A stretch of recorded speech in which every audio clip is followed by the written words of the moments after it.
Gentlemen, we're all back together again. No more Avengers Assemble jokes, Daniel. We've been there. Anyway, Daniel, welcome back. How was Kingston? Great. It was really fun. Unfortunately, no Kingston Frontenac games, but Yeah.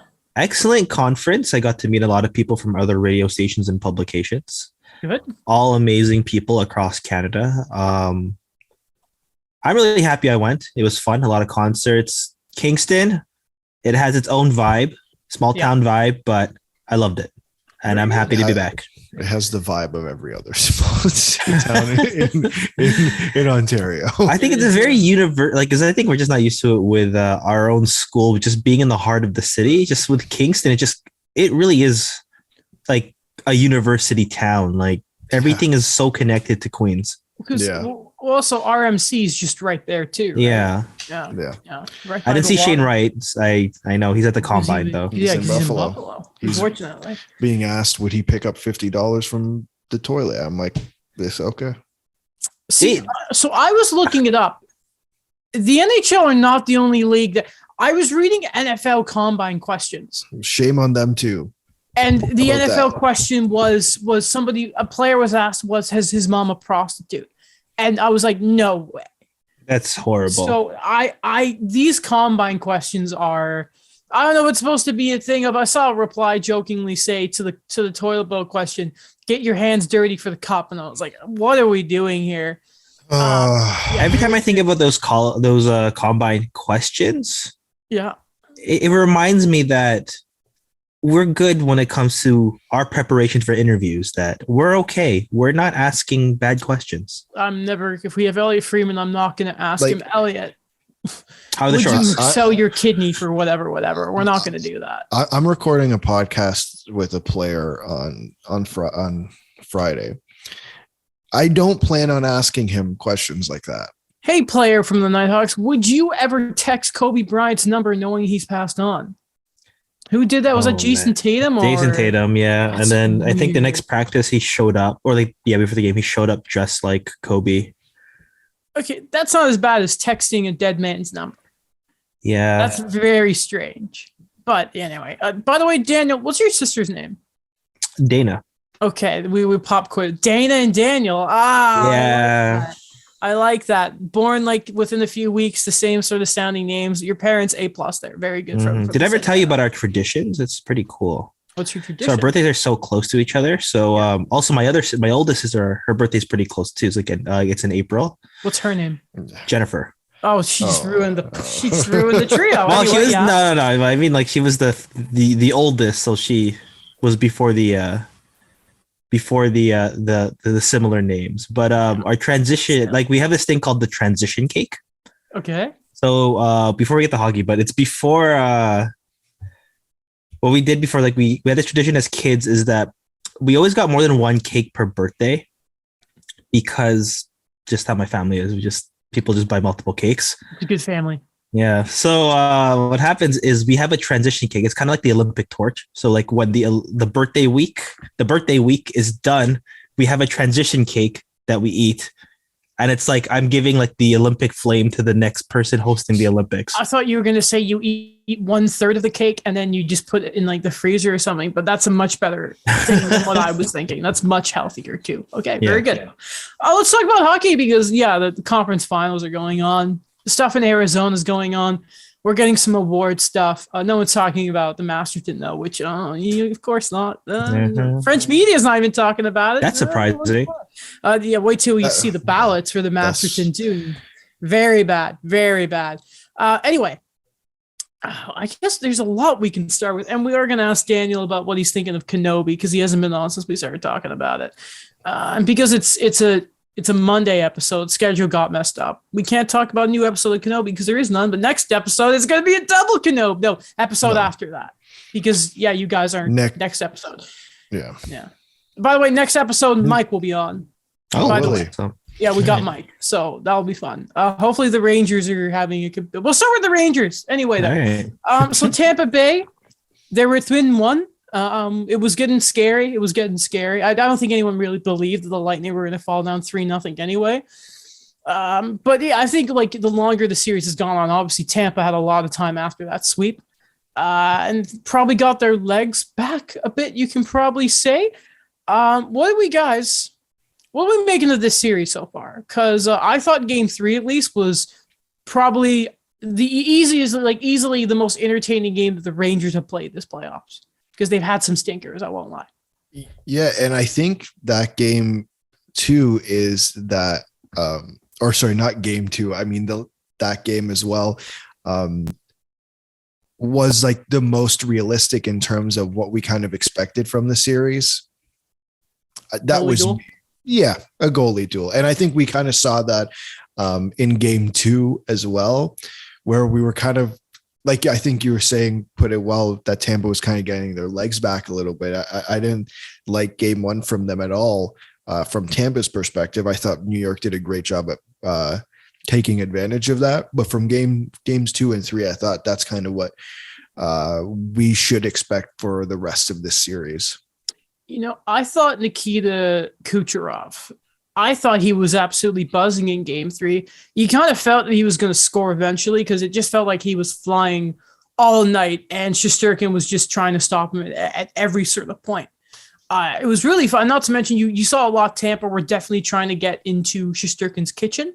Mm-hmm. And that dive, like Corey Perry, I understand the pain, my man. That was a 10 out of 10 dive from Shesterkin. I know people were saying it's still a penalty. If a guy embellishes, no, I don't like the coincidental minors there, but that was a little rough. And there's still no Braden Point either, which is yes, fun. he's out for game 4. Yeah, They confirmed that? Yeah? Yeah, they confirmed it today. If they're given, I wonder if he plays. Well, if they go 7, he'll somehow, my leg's okay now, or whatever it was. Like, it's been so long. He's going to pull the Steven Stamkos in the finals. One shift and he's gone. And he'll score. He score, and then he's like, I'm good. I've done my job. Then puts his uniform back on just to go get the cup presentation. Yeah. I mean, the Tampa's just a revolving door of players at this point. That's what I kind of felt too. With game 3, it's just, they did come back. I know they had the power plays, but even that last goal from Andrei Palat, like, it's no quit with this team. What they've been able to do, they crawled back, and I think they're going to tie it up for game 4. I don't know how the series is going to go, but I think they're going to tie it up. So Andrei Palat has haunted team. I've always talked about, like, forget about other guys leaving. They're really going to miss Andrei Palat if he's gone this offseason. That guy is so clutch. I can't tell you how many times I've watched him score third period clinchers like that. You remember he did it back in 2015 too against the Canadians. That man is a nightmare. People do not. I think I mentioned him last episode too. Palat's just one of those underrated players that you could see maybe getting a Coleman type contract in the offseason. But that is just such a useful little player. And the only non-power play goal last night, by the way, which is funny. Also, the kid line has been really good, eh? Yeah. Yeah, I think from what I've heard, they started slow and then they just picked up steam. And I keep hearing about him, Philip Hedl, just yes, all over the place. Everyone is talking about Philip Hedl, and I think he's noticeable in all the good ways. I was talking to Mike about it, and he said the thing with Hedl is he was so sort of unnoticeable in the regular season, but then when the playoff came around, he just sort of popped. I saw this other tweet. This is from Harmon Dial, who we've had on the show before, and this was just you kind of see bringing in like the kid line, and just sort of how quietly past first round picks and how like the depth of the Rangers has actually like been a big story. I think it's sort of covered up how Panarin hasn't been scoring as much, but this is the tweet. Looking back, it's crazy how much the Rick Nash trade is benefiting the Rangers today. Obviously, Ryan Lindgren in the first, which became Keandre Miller, for Ryan Spooner, who was eventually flipped for Ryan Strome, who is hurt, but apparently think Barclay Goudreau's still coming in, so he'll be taking that spot. But that is a low-key great trade. Like 2 legit top 4 defensemen. Yep. And then you got your second line center out of it. That is a masterclass trade that people do not talk about enough. But yeah, it's crazy. That just shows it. And the Hedl on top of that, Kako popping, Lafreniere too. that's what you need in the playoffs, right? That sort of third, one of those bottom 6 lines popping off. And listen, if you're the Rangers, you're looking for the split on the road, right? But I wonder how they react in game 4, because you could tell by Rangers Twitter, game 3 stung because it was within reach. Mm-hmm. But Tampa they didn't fold in. We talked about it in the episode. You can see the championship pedigree from them. No team plays like them. It's incredible to watch. And I think that's what separates them from the rest. And I don't mean separates them from the 31 other teams. I mean separates them. And I've said it on the show before. I think this last, let's say, 3 years of this team is probably the best stretch of a team in the Cap era. And I think that's what separates them from the best of the best, is just the constant. Yes. Okay. They started game 1 slow. I'll give them that. Like I will give people that, but they just come back and come back and come back and come back. And what makes them better than every other team in the league at this moment is the ability to play in many different type of situations, not in we can play fast paced hockey. Like I was listening to a podcast, the Hockey PDO-cast, they had Dominic Moore on, and he was talking about, he's like, everyone likes to talk about Tampa with this fast-paced hockey, but where a lot of the times they're best is when it's slowed down, methodical type hockey. And it's like, yeah, and I think if you go back to that Toronto series, especially, and even if you look at that Florida series, when they were able to slow down the game, that's when they beat the other team. That's when they dominated Toronto. That's when they dominated Florida. It's funny because people were saying earlier in the series that maybe it was the speed of the Rangers that was actually sort of overwhelming the Lightning. But no, it's just sort of Tampa have really started playing the way they want to play now, which is, it's a thing of, it's almost a game of attrition with the Lightning. Is we're going to take our time, we're going to read the opponent, and we're going to counter strike from it almost. It's a masterclass. I hate it so much. Another thing for the Rangers, this is the guy, I can't remember if I mentioned him on the pod or it's just I always text Mike about him. But I think Frank Vatrano might be the best low-key acquisition from the trade deadline. Like, obviously, we'll think of Nick Paul and Brendan Hagel, but like Frank Vatrano, regular season and in the playoffs, just keeps popping. Like, remember this guy was getting having trouble getting into the lineup in Florida. And Andrew Kopp, who the pick they sent is now a first rounder because the conditions were met. Apparently, Andrew Kopp said to the Rangers, "Sorry about the pick. Sorry about that, but they'll take it. They'll take it." I like that point you mentioned. Frank Vatrano is. Remember, he was a cap casualty because when they wanted to get all those guys, and it's crazy how things are working out for him right now. We're happy to see it, but what a story. I love that one. Also, when are fans going to learn to stop taunting Andrei Vasilevsky? Florida did it last year. Remember the save of I think it was a woman in Florida with the sign that said, "I've seen coupons save more than you, Vasilevsky." Mm-hmm. Then they lose the next 2 series versus against Tampa. Vasi getting the Bronx cheered. The game that Alex was at. No, that was game 1. That was game one. Oh, yeah, sorry. And then Tampa win that matchup. The inevitable happened. You just don't taunt Vasilevsky. Stop. Like Shesterkin, even though Shesterkin so far has been the better goalie, his numbers second round onwards, what was it, 3 straight games of having a 949? I think his last game was in the 920s. Like, bum, 920 save percentage. What's that about? It's insane. I had his advanced number somewhere, but it seems I've deleted the note, which is frustrating. But Shesterkin has also been fantastic. If we get these 2 performances out of these 2 teams, and mainly the goaltenders moving forward, I am loving it. It's just nice to see the Rangers in fun hockey because, again, that Carolina series was boring. It was. I had a lot of trouble. It was calculated, guys. It was calculated. I know. Hockey coaches were just salivating at the mouth. They love that one so much. Tom Maurice is like, "That's good hockey." Right? It's a defensive duel. Barry Tross was just coach is porn. Mike Babcock and Barry Tross were just give me more.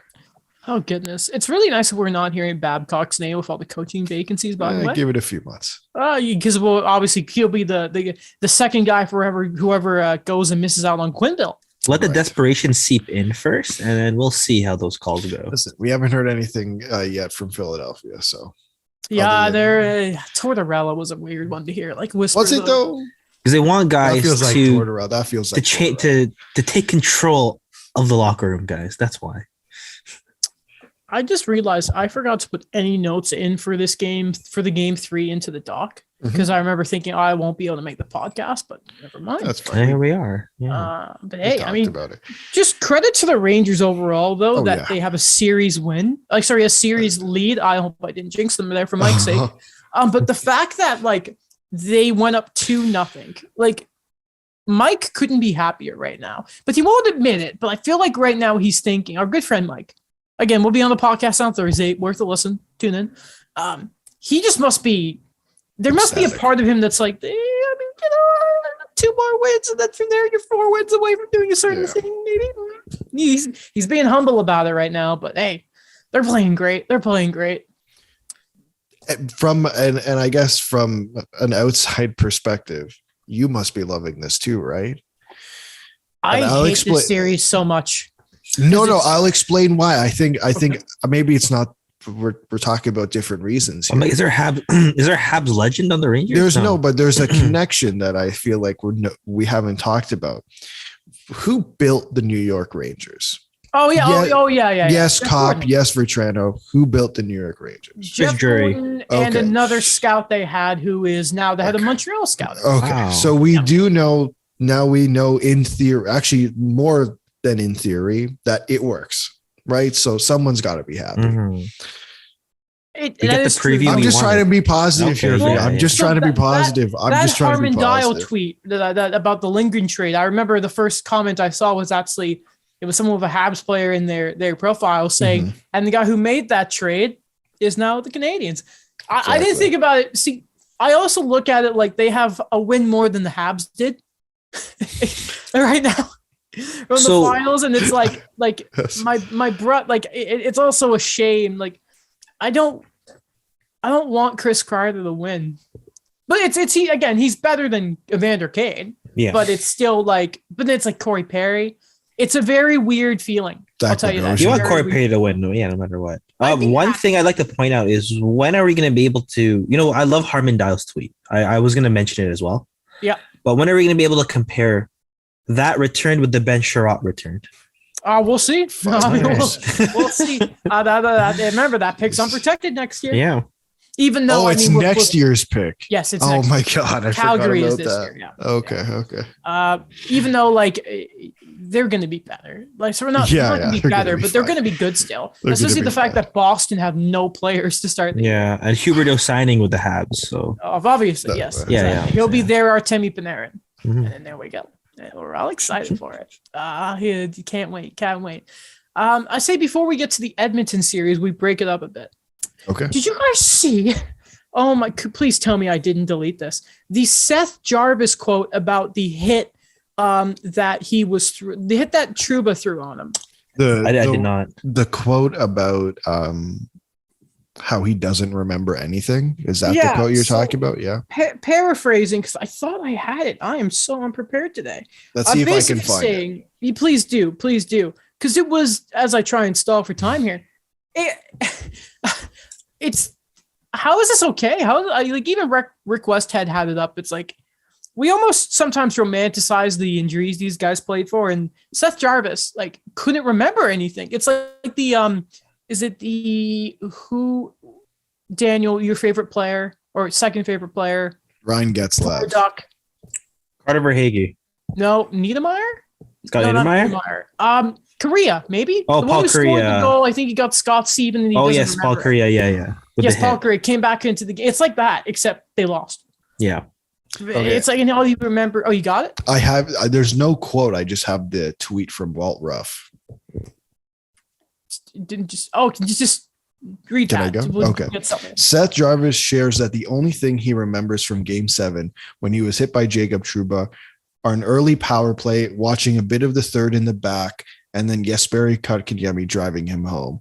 Other than that, nothing until midway through the next day.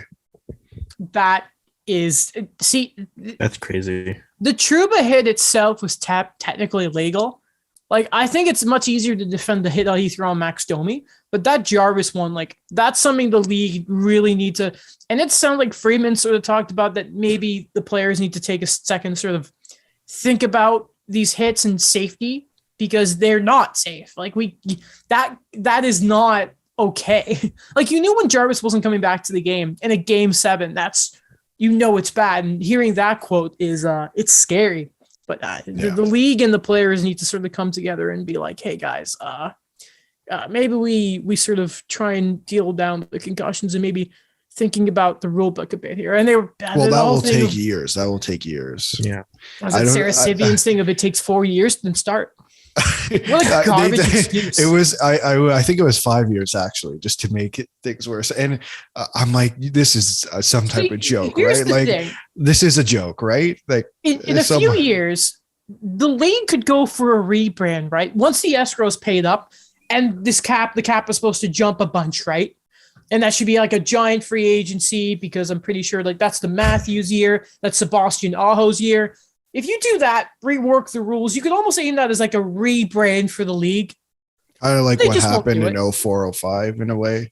Exactly. Maybe, yeah. I doubt that will happen. They're just not creative enough. The Coyotes are going to have a home. Not that they're not creative enough. It's that they're just they're reluctant. They don't. It's not even reluctance. It's they don't want to change. So the issue I think we're having, and I think this is fair, is we have a group of people who are running the sport essentially, who don't see any problem with what's happening. And so like, we're just clamoring as fans down here, like, no, but like, they're not listening to us because they don't care. Just going for that older generation still. Ignore what the young fans and going on about their Twitter stuff. Hey, gobbledygook, all that kind of Cubs. I hate it. Yeah. So not really a surprise to a ton of people. Daryl Sutter wins the Jack Adams for Coach of the Year. I was surprised. But this is what I want to talk about. Why the hell was John Cooper 8th and did not get a single first place vote? Jared Bednar. That's shambles. Jared Bednar was 3rd. Adam, fourth. This is a couple years ago. I'm looking at the year Gerard Gallant won it with Vegas. Kids, that's why you proofread. But now he's on the Rangers. We know that. Oh, goodness Are you gracious. sure? Are we sure, Daniel? Yes, I'm sure. Gerard Gallant is on the Rangers. Awful today. Why can't I find it? Oh my God. Okay, so while you're looking for it, can I just say I thought we were doing an award show during the Stanley Cup final. We all remember this, right? Okay. We're getting them like gradually. Maybe it's just going to be the Hart and the Norris because maybe they'll throw the Willie O'Ree in there. No. 15-minute ceremony. Why is Coach of the Year not done like at the award show? Adam, it's worse. Adam, he's not 8th. Was he 11th or 9th? He was 10th.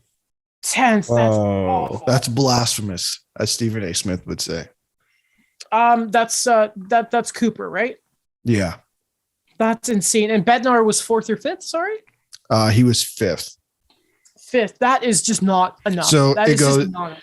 The top 5 is Sutter, Burnett, Gallant, Evison, and Bednar.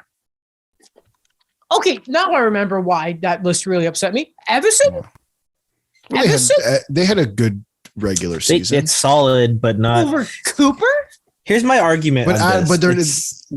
Sorry, Daniel, go ahead. Yeah, no, just my argument is, and it doesn't make sense to me. But they're gonna say, "Oh, look at the abundance of talent! Like, look what these guys have been able to do with these teams. Like, of course that the team's winning, but I don't know. It's weird to me.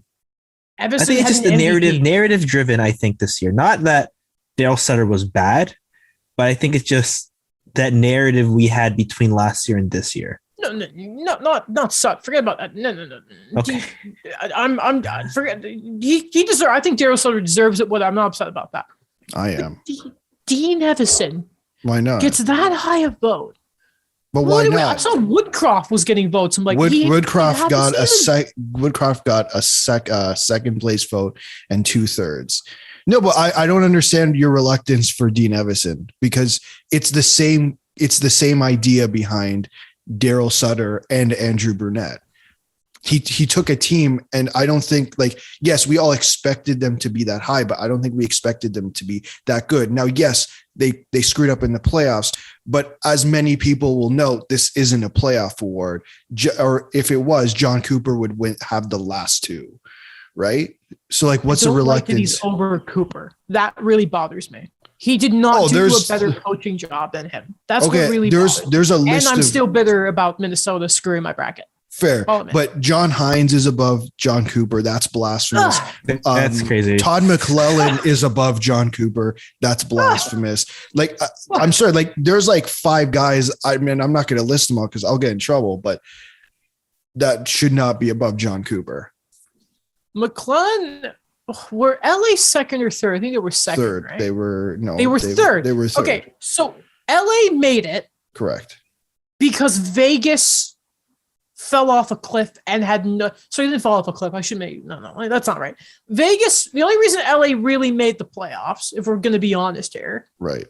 Now they had points on Dallas and that, but let's think if they faced a fully healthy Vegas team, they don't make it.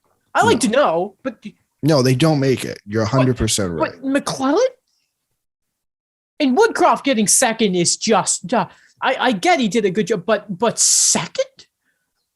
That's like the guys who, I need to double check this, but I saw somebody say that like a voter did not have Patrice Bergeron on his ballot. I need to find that man. There were Masterton votes that didn't have Hayes on them. Excuse me. There were bad ones. The Masterton's a bit more forgivable because it's a difficult vote, but Woodcroft second? Come on. Anyway. The narratives, I'm telling you guys. Well, because it's a Bush League award. Sorry, Adam, but like, I don't mean to cut you off. It's a Bush League award that's like, we pretend it's the best coach of the year, but it's the coach of a team who overachieved, and essentially. And I'm not saying that Calgary and have a good goal. Like, I'm not saying Calgary overachieved, but this is probably the best they've performed regular season wise over the course of the Gaudreau and Monahan years. Is that fair to say? Yeah, I agree with that. Yeah. Right. So like, that's why he got the award. Like, it's I don't understand what it's not coach of the year award. Like, we shouldn't be calling it that. It's just gross. Bergeron won the Bergeron. What? Patrice Bergeron has the most Selkies ever. Yeah, he deserved it. Like, the advanced numbers were he could do hilarious. The Booker T now. He the five-time WC. I like to say, when I was a kid, when I saw Booker T do that, I thought he won it 25 times. Because he said 5 times, 5 times. Like more than Ric Flair ever did. I love it. But funny. No one should be surprised. No is anyone surprised? Are there people surprised? No. Is this the part now where Patrice Bergeron says thank you and walks away, or?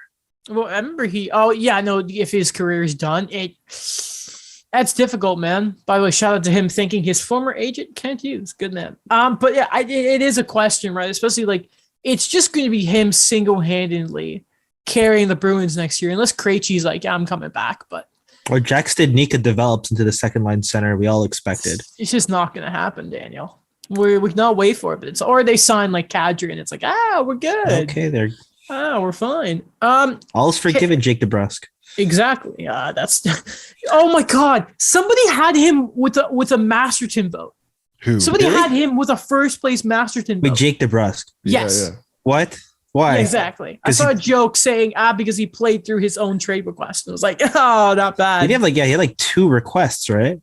Yeah, and then he signed the extension just to make the trade easier. And he still didn't get traded because they're like, yeah, we need you. He's like, oh, fine. So the Pierre-Luc Dubois model, you're saying. Except he tried.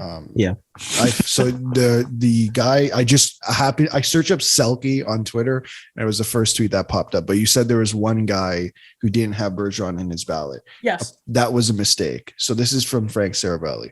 Shout out. So Lance, it's Lance Lisowski. That's it. Sorry, I butchered it, but that's as good as it's getting. He voted Bergeron as his number 1 choice for Selke, but his choices were incorrectly listed by the NHL. He had it as Bergeron, Cirelli, O'Reilly, Marchand, and Eriksson. That was his top 5. So did Frank not, proofread it when he tweeted it out then? No, come on, NHL, Frank. the NHL didn't proofread it. This has happened before, by the way. Okay, never mind, because I was gonna say because Frank also tweets it out, doesn't he? Okay, but the NHL or whoever screwed it up. Then that man's forgiven. Sorry, Daniel. Oh no, this happened before in the MLB for the American League Cy Young Award. So for the best pitcher in the American League, and somebody voted for his. He's a former Blue Jay, Ryan Tepera. Okay. Who this guy's like a depth like he'd be comparable to like a depth fourth line energy guy as a pitcher. And someone voted for him for the Cy Young Award, and it was like an older sports writer that said that his hand slipped when he was voting for it on the computer. I like that. I like that a lot. You ever hear the thing of how apparently the starting lineups, they don't write them anymore. They put them into an iPad. Apparently the coaches hate it because they're always worried about what they put in wrong. I think Marty St. Louis was saying it when he was on 32 Thoughts a couple months ago. Oh, I'm sure but proofreading is hard, I know. Yeah, well, there we go. Sorry. It's just come on now. You're journalists. Come on. Hand slip. Come on. Carey Price wins the Masterton. I didn't think he was going to. I kind of, the last few days, like, okay, Hayes is probably going to get it. Okay, so here's what's really weird. Only two, Canadians beat reporters actually had him on their ballot. How many reporters were there? There's a good number. There's a good number. There's always a lot in the East. Marc-Antoine Godin didn't have him on. I think Arpon Basu may have had him third. Engels had him first. It caused a big tear up on Habs Twitter. And there were people unfairly. There's a French reporter, I can't remember his name. His son went missing for I think it was a day or two. And it happened last week. And then a Habs fan sort of went at him. He's like, that's why your son ran away. He didn't vote for Price. God. It was disgusting. Which was like, okay, calm down, people. It was like the Masters is a very difficult award. Like we've talked about it. Just give it to one person per team. Don't try and rank it because no one agreed with the decision. It was brutal. But it was I find it difficult that many reporters didn't have him on it. Especially the ones in the market. Because you would understand more than anyone. Right. Even Mark Dumont, who used to write for The Athletic and now works for the Habs, was getting into it with a few people. The writers are getting defensive about it, as I would too. But it rubs me the wrong way that no one did. And again, I'm biased. He's my favorite player, but I'm happy he won it. Good for him. His speech, he spoke. I forget the exact language, but it's his native one. He did English and he did French. And I never see Carey Price speaks French. And that's why a lot of media don't actually like him because he refuses to learn French. That is a fact. Look it up. It's pretty disgusting, actually. But I'm happy for Carey.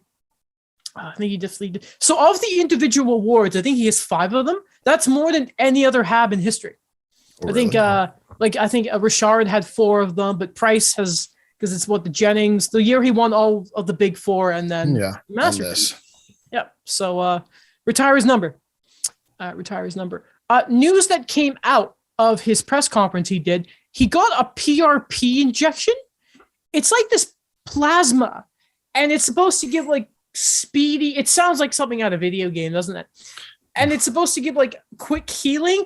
It sounds like something out of Fallout. No, it's just I saw you put it in there this afternoon at work. I was reading over the doc, and I'm like, I got the perfect thing. It's like, are we on the Joe Rogan podcast? Because honestly, that's where I did hear it first. So not about Carey Price. I've heard about this from that podcast, so I thought it was funny. So it's my joke. It's a sort of supposed to help healing in where you inject it. Yeah. But it's temporary, 2 years. And there have been mixed cases of it working. I just read it and I kind of cringed a bit, not to mention when I went to go read what it was, there was a picture of a needle and that stuff throws me off a lot. Sure. But I am so concerned about his knee. We'll see what happens, but man, that's nerve wracking. But yeah, also, Alex mentioned it, that stupid. So for those of you who didn't see this, so apparently, Scott Wheeler tweets out that, paraphrasing here, The Habs have apparently been knighted the most difficult interview at the Combine. And one of the questions they asked was, what was it? Would you rather get $50 off of a toilet or reach into the toilet for $100? Now, yeah. Like some of you may ask, what is that about? I don't know. But apparently in the past, this is from what I've always gathered from the Combine, is that they will ask these ludicrous questions and sort of like a really wild personality test to be like, oh, this person's like that, like this. Like the question I mentioned earlier about that NFL player being asked if his mom's a prostitute. Like, how does that tell you anything? Like, if you're the toilet question, what does that really tell you? Joke, like, yeah, is it like you go for the easy money for the cheaper? Like, I saw a really funny Photoshop. It was the Habs logo and the $50 on the outside. It's okay, fair enough. That's funny. Sure. But like, what does that tell you? Like what are we doing? If I'm being like 100% honest, I really hope that's not the reason they're the toughest interview. And that being said, I 10,000% know that they're not the only team doing this. I'm sure all 32 teams are doing this. As like you said, if they're doing it in the NFL, they're probably doing it in the NHL too. Remember, Yzerman was ripping Kirby Dach because about like smoking weed when Doc said I didn't smoke it, and he was just pulling his lip the whole time. Like just I feel that one seems just like crappy sense of humor from Steve Yzerman. But I'm gonna mess with this guy. Like it's like he asked the question and I'm pulling his leg. It's like what? Okay. No, maybe that kind of shows like, oh, this guy is a team player. He goes with the banter, and it's like, oh, this guy's pushing back for not drafting him. Wasn't it Brian Burke would ask players from it may have been Barrie or Oshawa about where they went to the gym? Yeah. And at this certain arena, the arena didn't have a gym, right? Right. So he could pick out the liars when they'd be like, yeah, I trained at the arena. There's no gym there, young man. Yeah, and that's a totally fair question. Yes. Like that seems like an odd question, but like there's an actual reasoning behind it. Then rather than if he would pick up $10 off the toilet seat or $50 from the toilet. What does that tell you as a human being? What type of person this is? I just remember that tells me nothing. It was like he says in his book a bit, but it's mostly like on an article in The Athletic. I just remember. You remember when Brian Burke said like, oh, like a lot of the pre-draft I like to do is I get to know the player. And remember when Morgan Riley's, he didn't meet him at a restaurant. He met him at like Morgan Riley's farm to eat with the family. Yeah, he's talked about like getting to know the family, and that's. Listen, to go back to the original question of the toilet bowl thing, is it a thing of you're not afraid to get your hands dirty to get the extra pie? You gotta be kidding me. But I would just be like, I'll get some tongs and immediately like throw it into an ATM or something so I don't have to touch it and then be creative. But like, what are we doing here? This is off the cuff, but it's something I'm thinking of right now, just on the spot. Okay. Maybe the $50 represents a hometown discount. Daniel, when the extensions kick in. Yes, the Habs need those. I'm just going to stop you. Please stop trying to defend this.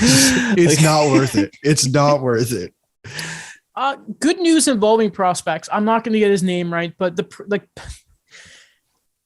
Ivan. Oh goodness gracious! Just give me a minute. Ivan. Ivan. Remember him. Okay, Ivan. Oh God, I'm gonna get this wrong. Miro Shinchenko. That was pretty good. So he has been cleared to return to play. Now, earlier this year, he had actually been diagnosed with Hodgkin's lymphoma, but apparently it was sort of revealed at the Combine that apparently he's been cleared. He's finished his treatment and he's set to play again starting next season. That's a player I believe is supposed to or was originally set to go in the first round. First off, that's great news for him. I wonder if he's probably going to fall. And maybe we talk more about this when we do our draft preview. But that's a guy I wonder if there's going to be a team that's going to take a risk. Probably a team with more than one first round pick. So maybe that's going to be an Arizona or a Montreal, or I don't know how many. I think Buffalo have 2 picks because they have Vegas's, right? Yeah, but theirs is both like top 15.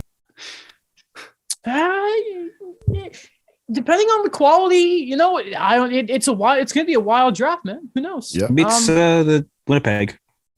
I don't know about that. Where are Winnipeg again? Who cares? It's Because they Winnipeg. have, I just remember they have the Rangers, and then where's their own pick going? I don't know. You have the Rangers? 11. Oh, I Yeah. Cup, Yeah. yeah. But one thing I just We were like to just say on talking this about one, one thing I just say on this one is I'm happy to hear that there's better news with this, because I remember for the Helinka Gretzky tournament, he was absolutely dominant, and he was in that conversation of those young guys to look out for. You know, they had Shane Wright and Connor Bedard on Canada, but for him, it was just that player that you want to see on that other team. He was up there, man. I want to say at one point he was supposed to be upper half of the first round. I could be off on that, but he was definitely, there were people with mock drafts with late first round, early second rounders that were taking him. So we'll see. We'll see.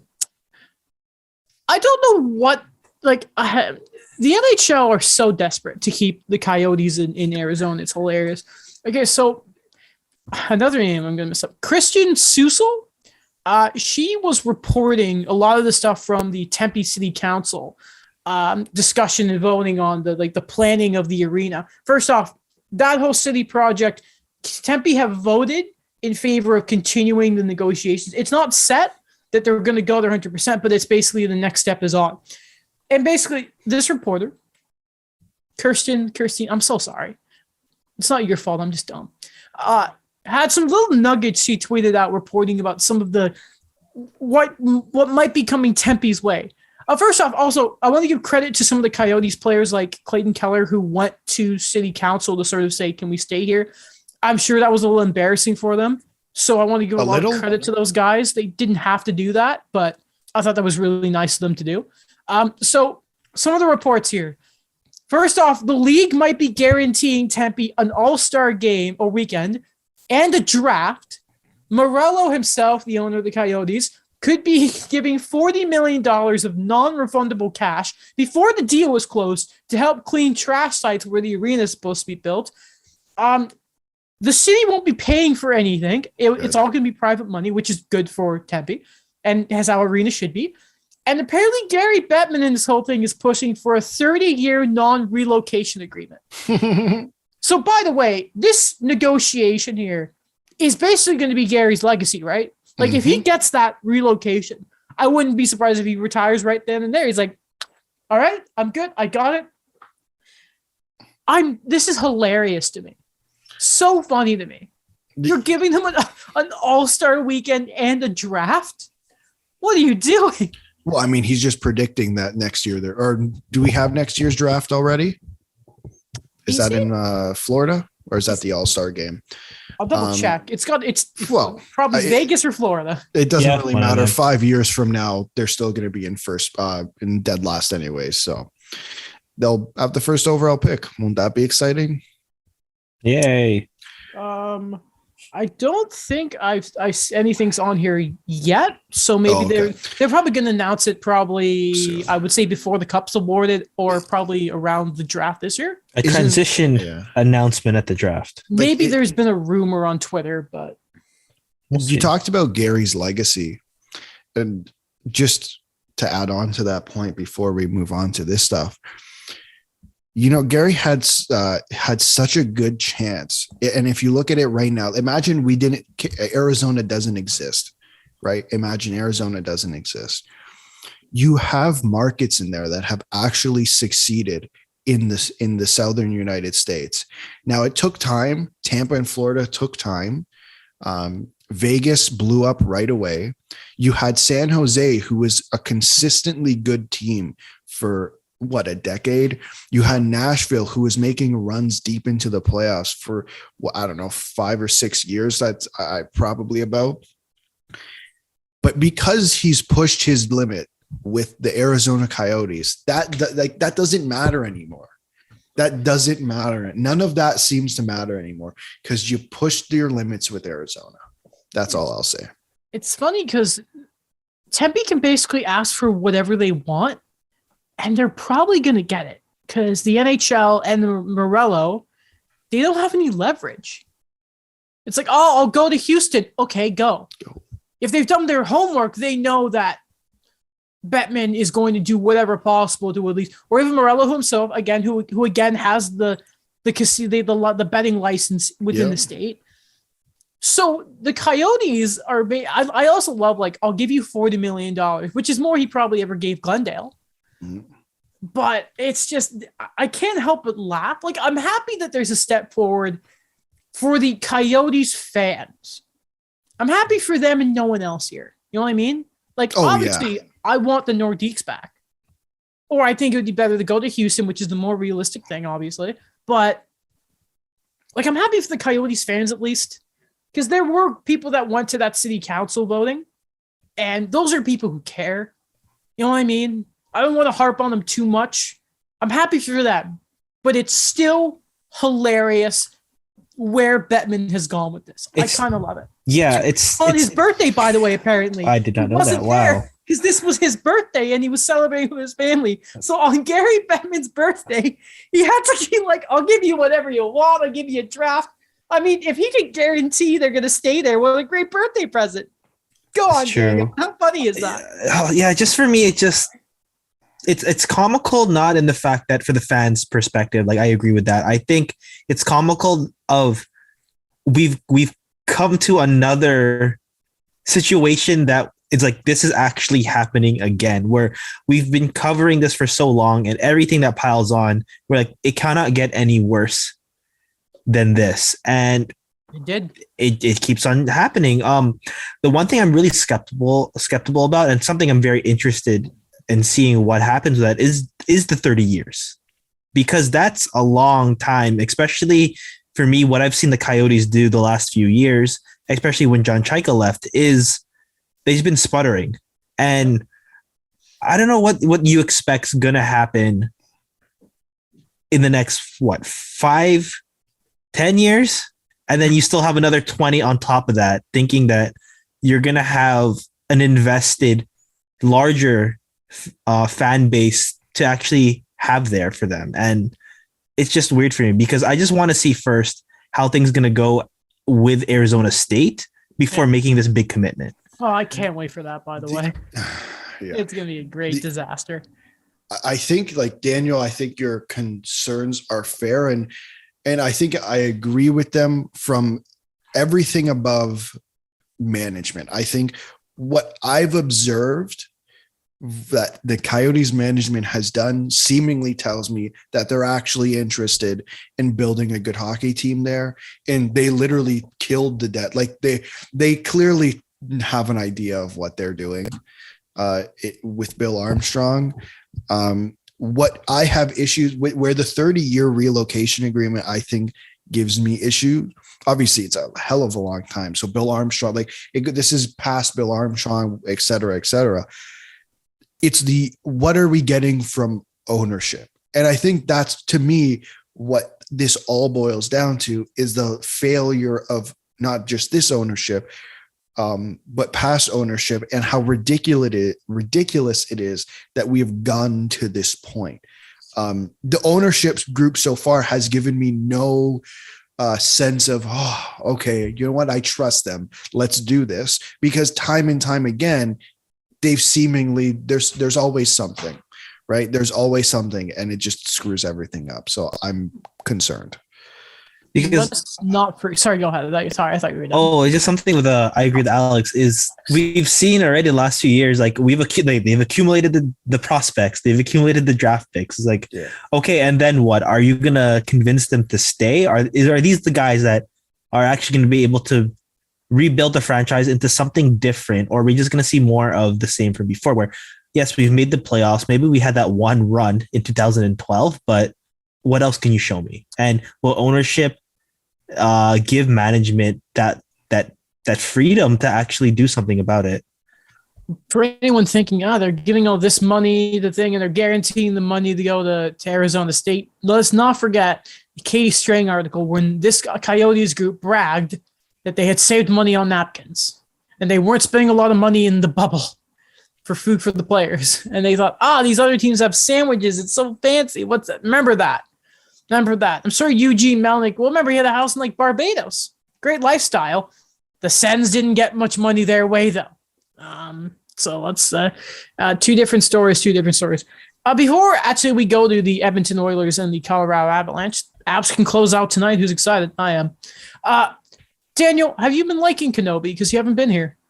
Oh yes, wow, that's a good lead into the final series. I like this, but I've been liking it. I think it's been cool. I like and I know this is Wait, hold on. Yes, you guys got to the spoilers already. For the episode 1 to 3 for Kenobi, keep going forward if you don't want to hear it. If not, sucks. Okay, continue. Yeah, okay. So yes, we've already announced that the spoilers, but for me, I think they really got right into it. You know what I mean? Like there wasn't really kind of a let's develop this. Hey, let's remind you what all of this was. But for this one, it's like let's just get into it. One big thing I did like about it is because when you have a legacy type of guy, a franchise type of guy like an Obi-Wan, there's that common narrative that we saw The Last Jedi of like the reluctant Luke. Yes. Of the guy that's like just down on his luck and he doesn't really want to do anything with it. I think you do see that with Obi-Wan, but he doesn't stay there. And that's what I liked about the show. Is just that he regained the confidence pretty quickly, or he knew his duty right away. He just didn't kind of mope around for a few hours. And I know that Mark Hamill did not like that in The Last Jedi for Luke, but anyways, I think it's been good so far. It's been great. A lot of tension there. The one issue I kind of had is like there was that build up for Darth Vader. There really was. Yes. And to me, I think that it came too early. I like that there were the glimpses in Mustafar of him getting rebuilt. I feel like doing something else. Like I think it would have been nice for him and Obi-Wan to see each other a bit later into the series, in my opinion, because I don't know. It's just like, okay, episode 3. Oh, you already gave it to me. I couldn't disagree more. I could really. Why? Because I think that's what I think everyone knew going into especially and I'm not saying you should have given it to us episode 1. I think the way they did it was good, but I think everyone walked into that series and was like, we know these two are going to face off. For months, we've been hearing about Hayden Christensen and Darth Vader and Obi-Wan and Ewan McGregor, and it's like we've been waiting for this, and I think they did it the best way possible. I think they did it. Great job. When they announced the show, they actually did say like they're gonna fight like this. So yeah. Here's what I'll also disagree with you here, Daniel, because you said he got his sense of honor back. Yeah. He has that sort of to him, but I don't think he has the Jedi confidence. He hasn't used the saber confidently. And the blaster confidently. Yeah, he's just so uncivilized. Like he's shooting Grievous. And he can't hit anything. Like, remember episode 2? He missed everything. He's a terrible shot. He's like a stormtrooper. But like if he was facing anyone other than stormtroopers in like episode 3 and that, he'd be dead right now. But Vader let him get away. But here's like the big thing, right? Is we're still seeing Hermit Obi-Wan. So I think it's a good thing to show him getting his butt kicked by Vader, so he can have that redemption arc and build himself back up for the last 3 episodes. That's my opinion, though. And I'm never going to turn down seeing Darth Vader look like a complete monster. Like, for me, I think this has been my favorite Star Wars series so far. Really? Yeah, I think so. Above The Mandalorian, in my opinion. Really? The only one thing is, this is the one thing. Like, okay. like the Darth Vader stuff was amazing. I think it's just maybe for me. Yeah.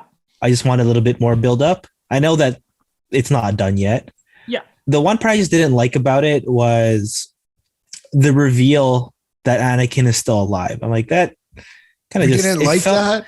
It just kind of felt to me like I like the flashbacks of what happened afterwards. I think it just at the moment I'm like, you really could have presented this a better way. Of him actually finding out. Yeah. It's like, oh, you found out in like a cargo bay, and this character that we were introduced to in episode 1 is the one who told you. I'm not going to completely disagree with that, Daniel. Listen, like the way, like I think what saved that last sort of scene, because it was a bit jarring, because it's like, oh, the Grand Inquisitor's dead, even though he's probably not dead, and and then they kind of like shock you when the transition Anakin, and then you see Vader was just so epic. Mm-hmm. That is true, because I think what else doesn't help is we still don't know how Reva knows that it's Anakin. Like there's still some questions there. I think that's I didn't think of that. Or it's just sort of like it was a really good hook especially when they release the first 2 episodes together to get everyone back. But that is a good point. Like, it was a bit kind of like this character we don't know is going to be the one that essentially mentally breaks you. I think that's fair. I think that's very fair. Alex, what about you? I know you guys have already mentioned it, but I still like it. I mean, like that scene was just unbelievable. The ending saved oh it. My There's Yeah. no problem with it, Just right? insane. Yeah. Goosebumps. Apparently, I've been so confused about this. So in the credits, it shows that they used the voice thing, the same thing that they used in other series to simulate the voices of guys like Luke. Yeah. And they said they did that with James Earl Jones, but they themselves said that Jones is doing the voice. But then you see the modification thing. I don't know. That's to help boost his own, because his he sounds different from Rogue One. And in Rogue One, he sounds older because James Earl Jones is obviously like 91. yeah. He's not, unless I missed it. I didn't see him credited on IMDb. That's weird. Unless I completely missed it, but I'm going to double check. That'd be crazy if it's not James Earl Jones. Well, it's still like. Oh, no, now he's credited. Oh, it's Oh, credited. okay, there you go. Yeah, for 3 and 4, though. That's interesting. Maybe it was unavailable episode 1 and 2.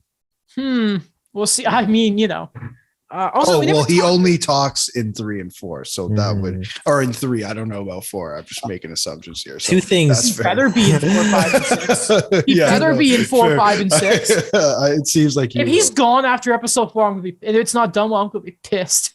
2 things I like to bring up because I want to get to the Oilers soon, but the 2 things I thought were pretty epic. I think this is already seen in the previews of the Grand Inquisitor's speech about the Jedi can't hide themselves. That was good, yeah. That one, that's still one of my favorite parts. I have breaking news. How big is it? 1 to 10? I would say, okay, I don't think it's 10, but it's significant news. Like I'm not like an 8.5. I don't know. Okay.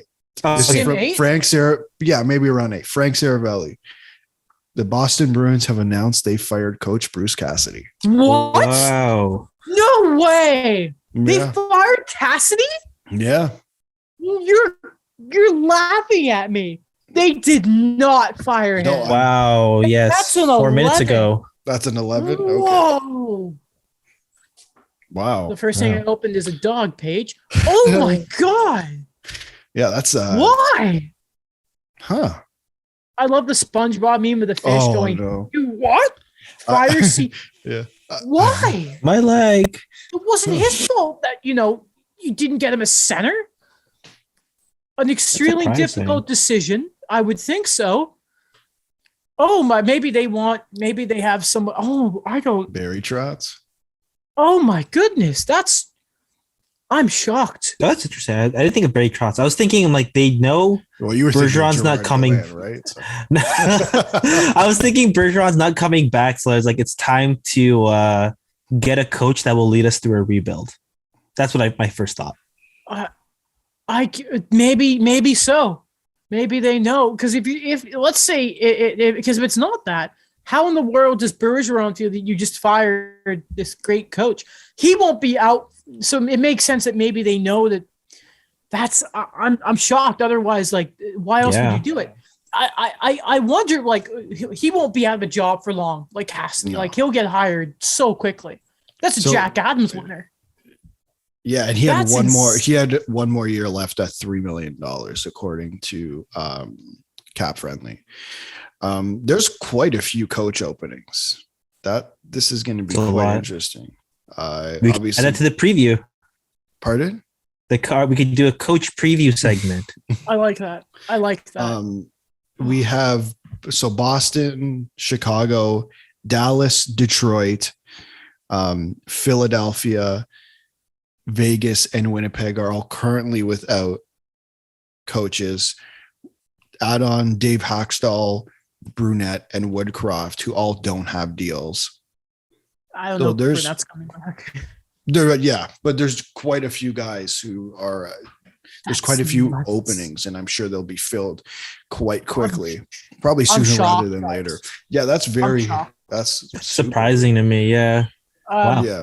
I don't think we can we can transition back into Star Wars after that. That's okay. So, We have other episodes for We'll to talk about that. 4 and 5 next week. Yeah.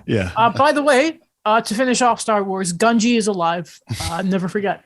Okay, and finally, we probably should have opened the show with this, but that's fine.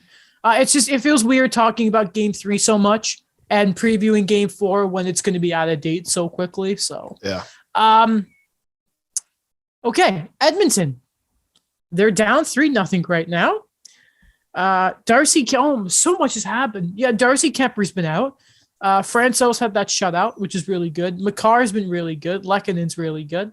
Byram's really good. Brouhaha. But the first thing we should mention is the Evander Kane hit on Nazem Kadri, which was those kind of hits in the corners are just, you talk to anyone who's especially played the game, that, and Jared Bednar was right in saying this, it's not just a coach kind of thing there, but that is one of the most dangerous plays in hockey. You can't throw hits like that. And as a result, Kadri's out for at least the series. Hit the thumb surgery. Thumbs a broken. It was surgery? Yeah. Oh, so they said he might be doubtful for the rest of the playoffs, but he's not ruled out completely for the finals. Which, if there's a game 7, he's playing basically. Yeah. And as a result, Evander Kane only gets one game. One game. So, the funny part, I mean, that's not funny. I think it's more comical than anything. Is I don't know if you saw after the hit where Kane turns around, looks at a referee, and it was like, and he just looked confused. Yeah, he's like, "Oh, what did I do?" Yeah. Whether you think allows a goal, it's like, how? Yeah, it's like, oh my god, how did the puck get past me? But like, regardless of whether you think the hit is illegal or not, don't act like that. That you look, to me, you look stupid. Like to be like, oh, I don't know what I did. Like, you know what you did. I saw you hacking at Pavel Francouz's pads the entire night. Like, don't play that game with me, Evander Kane. Like, do like whatever, just don't do that. Like, that pissed me off a little bit. So I was at my brother's again. So I actually didn't get to watch a lot of Game 3, which was hurting my insides because I love the Abs. But here's what's really frustrating to me about this. Besides, like, I think we all agree Kane should have gotten more than one game, right? Mm-hmm. Okay.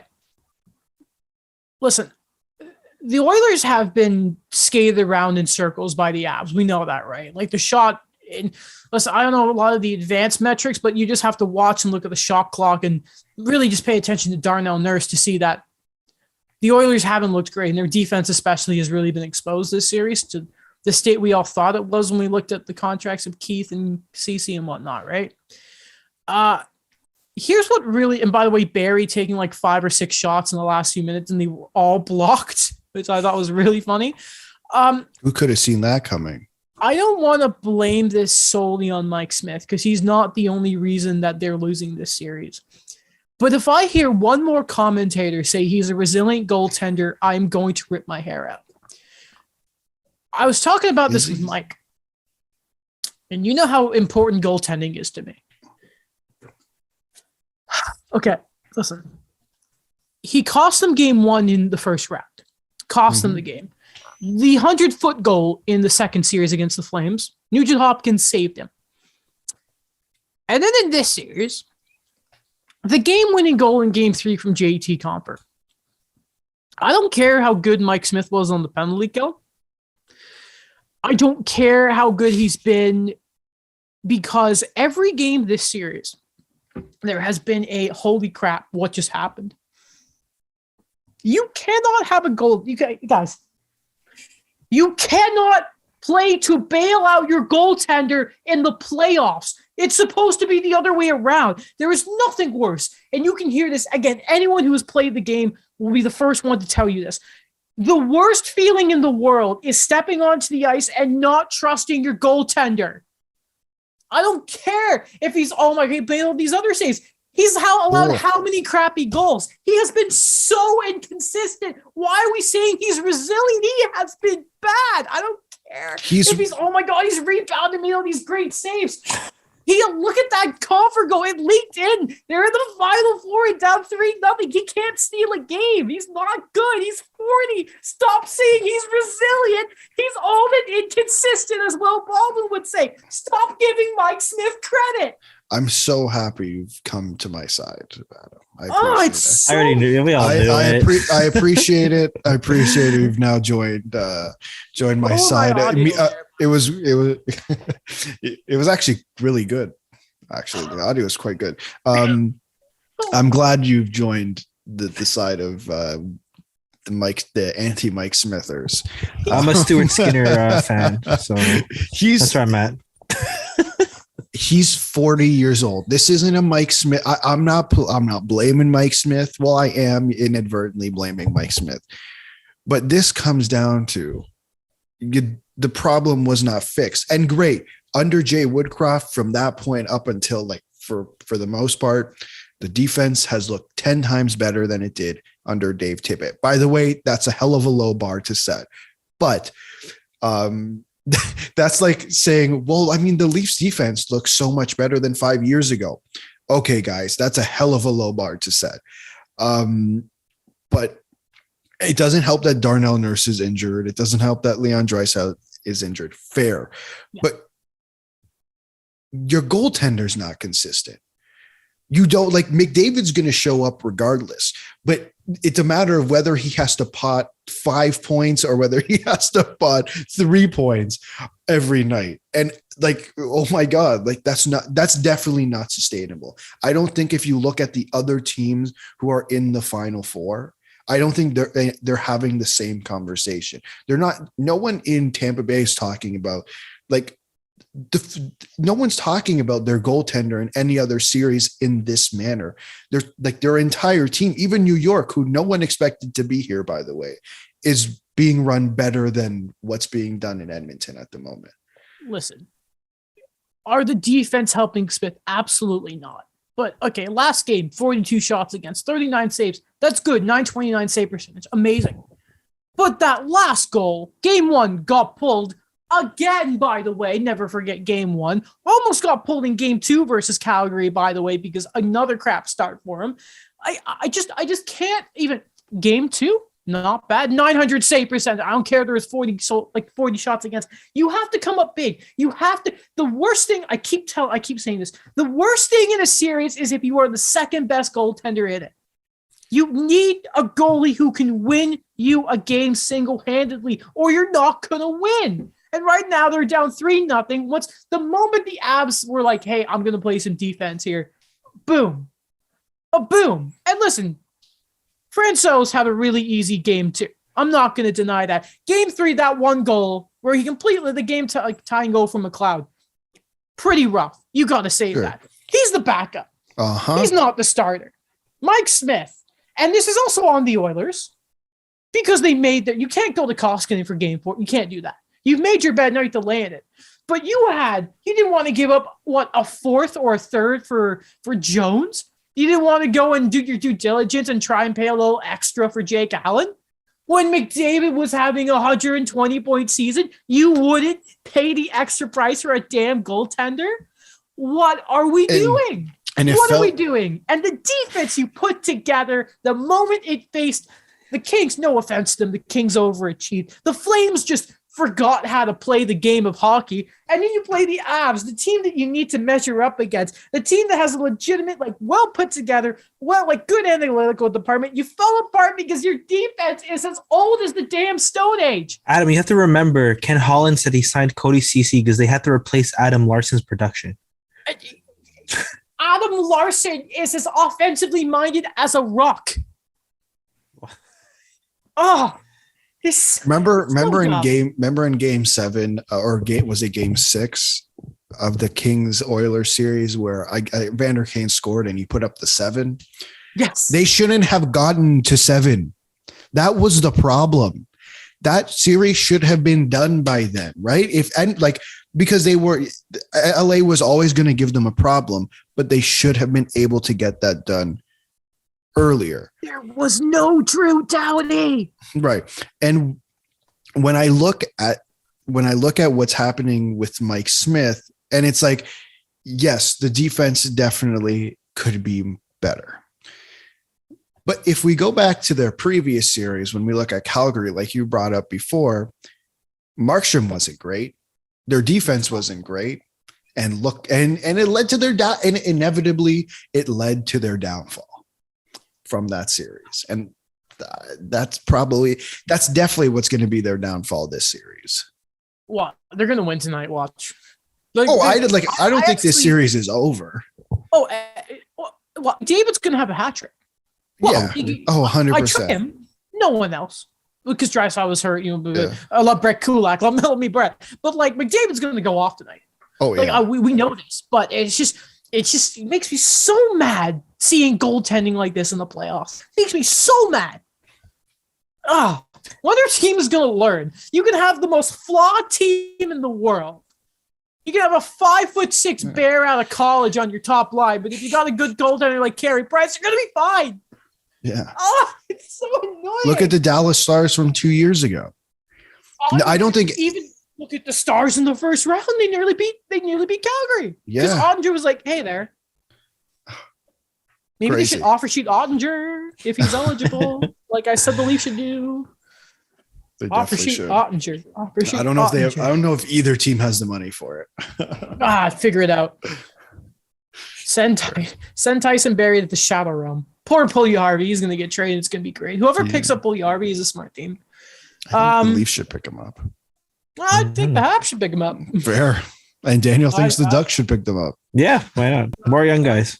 And then Detroit are going to get him. It's like Probably, yeah. Or For like a Tampa. 3rd round pick. Tampa picks An them expiring up. contract of a goalie. And Tampa are going to replace Andrei Palat with Jesse Puljujarvi. It's going to be great fun, good times. And then Puljujarvi is going to start scoring goals, and then Mark Spector is going to be like, I got a goal. It's not. Unbelievable. It's a shame that Kadri's hurt because without Gerard too and Kemper's eyesight being questionable for a goaltender. Listen, I'll tell you, you guys know this. My right eye is screwed. I walk into things in the grocery store. I can't imagine playing goaltender with eye issues. That's just insane. It's scary. Can I propose a question to you guys? I was thinking about this on the car ride home from work. Is tonight the best? I'm going to phrase it like this, but I think you'll get what I mean. Is tonight the best chance for the Avalanche to finish off the series? Because remember, they're going to miss Kadri the rest of the series, and if they make it past this round, probably the finals. But the Oilers are missing Kane, which, despite what you want to say about him, he's clearly an important piece of that team. He's missing one game. So if you lose this game, now you have to add Evander Kane back to the situation, but you're not adding Nazem Kadri back to the equation. It's just Evander Kane. Would you say tonight is the Avalanche's best night to close out the series? Yes. Or do you think it doesn't matter? I think tonight, because of the changed dynamics right now, I think the Avalanche, I think a big thing they've learned from 2 years ago is kind of that Tampa mentality with next man up. They've really improved their depth. And I think they just have a bit of that chip on their shoulder right now to rally behind the fact that Kadri's out, that he got injured this way. And I think, I don't know, I just think of what Nathan McKinnon is thinking right now, where he wants to also show he's one of the best players too. And he's still thinking about all those other playoff disappointments. And I think the opportunities for him right now to just close it out and just do it. And I think he does it tonight. Also, again, Cale Makar has been sensational this series. Hasn't had many of the points as you always like him to see, but his defensive game in the matchup against McDavid has been incredible. Cale Makar, I'm the captain of the fan club, obviously. Is it the best shot? The problem is, even if Kane's not there, the big thing is that it's in Edmonton. It's statistically, it's obviously the best chance they have, but it also helps that you're going to have them on the ropes in your home arena for a game 5. Mm-hmm. If the Oilers had home ice advantage, I'd be a bit more concerned. But I don't think there's any sort of objective way of saying, Game 5 would be more important. No, it's without Kane and the goals he's been scoring. It's pretty difficult to say this isn't the best opportunity they're going to get. Plus, who is I think Joe Sakic said, rest is a weapon in the playoffs, and they're going to want to get it. Not to mention Burakovsky being hurt too is not great. And I don't know if he's set to play or not, but that's going to be a big one. But Confer will score because that man is. As I was talking to Mike, and he said to me, when the abs are off, JT Confer is on. So, okay. Well, that is everything. Great variety this episode, by the way. Yeah, it was a lot. I still can't believe Bruce Cassidy got fired. Yeah, I'm still thinking about that one. That's insane. Oh, one more thing. I'm happy for Chris Weidman that he got an extension. That was really good. He deserves it. Mm-hmm. And Jeff Gordon's birthday is today. That beautiful bastard. Happy birthday, Jeff. Yeah. Also, it's the 15th anniversary of the Ducks winning the cup. Aye. It's also the NHL debut for Dylan Holloway tonight. Good luck, young man. What a way to just throw him. Yeah, that was a bit rough. That's crazy. Yeah. Good for him. I'm sure he'll figure it out. Prototypical power forward. I've heard. Well, that's that's what I've heard from the Real Junior showcase with things, but we'll see how that goes. All right. Well, I do think that is everything. I still can't believe Bruce Cassidy. I'm actually losing it right now. Okay. Well, gentlemen, I'm going to read an athletic article about the Combine, which is going to be interesting. I can't wait. Thank you for listening, all that type of stuff. Links in the description for all our individual gubs. Check out the TikTok. We love the TikTok. I hear TikTok's an interesting place. I'm never going to get it, though. That's one way to say it. So, I understand there's a lot of anime spoilers in there, and that's my my kryptonite, so we'll be staying away from the TikTok. Also, Penguins fans bully me. No, it's the other fans because they think I love Crosby, which I do because he's better than you. Anyway, thank you, gentlemen. Next episode, a series might be over. When are we recording again? Thursday? You're recording Thursday, yes. Oh yeah, with Michael. Okay, Michael. Yeah, so next time the three of us are together, the second round might be done. Mm-hmm. Third round. Second round's been done a lot. Yeah, next Sunday. Yeah. Okay, well, and then also we'll talk about Kenobi. Yeah. That'll be great. And goodbye. Bye.